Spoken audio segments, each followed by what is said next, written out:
This year, I think a lot more companies attending compared to last year. Regarding the number of humanoid robots, I think it's over 50 this year. Last year, it's 20 something.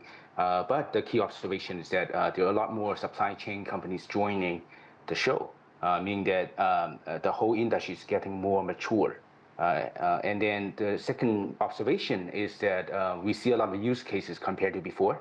Last year, a lot of companies just demo their machine in their form factors. But this year, as you can, in your own reporting, you see that there are a lot more use cases being demonstrated.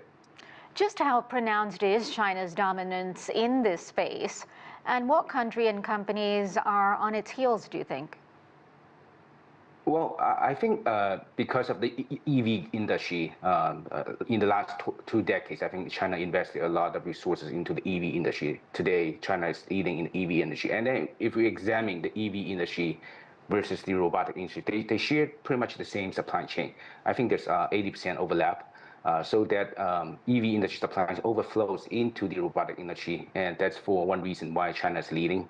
The second reason is that, as you can see, there are a lot of use cases, whether it's doing chores in your home or doing manufacturing jobs in the factory. There are a lot more use cases than international counterparts. I think these are the key factors driving the whole industry forward.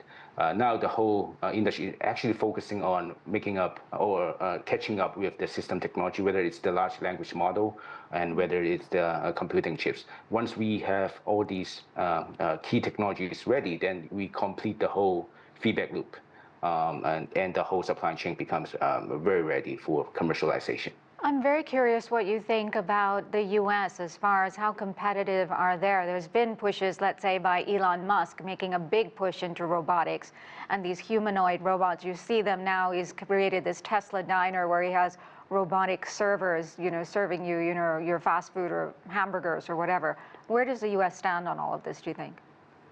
Very good question. I think in the past few decades, the US grand strategy has been to outsource manufacturing to overseas, so that companies can maximize profit.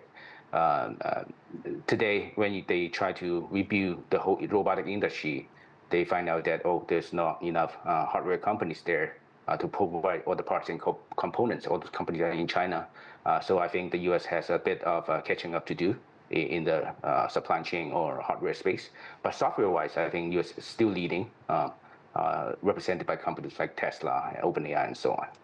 And what are we seeing when it comes to growing the relationship between robotics and artificial intelligence?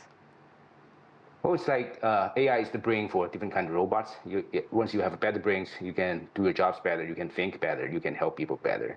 But I think they go hand in hand. On the other hand, as the robots are touch points into your daily life, they gather a lot of data, they gather a lot of use cases. Those are very good feedbacks to your AI model to make the AI model smarter. So I think it's a very healthy loop that we are seeing between AI and robotics. So as we heard, humanoid robots proved to be the main attraction, the big attraction at this conference. So what can we expect development-wise from this sector, would you say, over the next 5 to 10 years? My personal take is that the first sector these humanoid robots or non-humanoid robots will go into is manufacturing, because manufacturing is a massive scale, so that you can deploy at massive scale using the same type of machines. But as opposed to family use cases or in-home use cases, every home is different. Then the environment is more complex. So I think the first sector to be taken over would be manufacturing.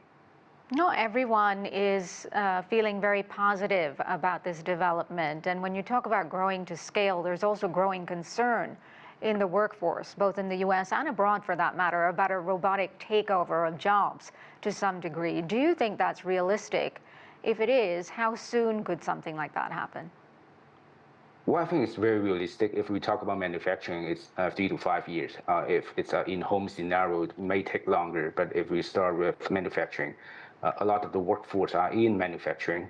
And then the way I see it, technology-wise, robot is ready to take over a lot of jobs.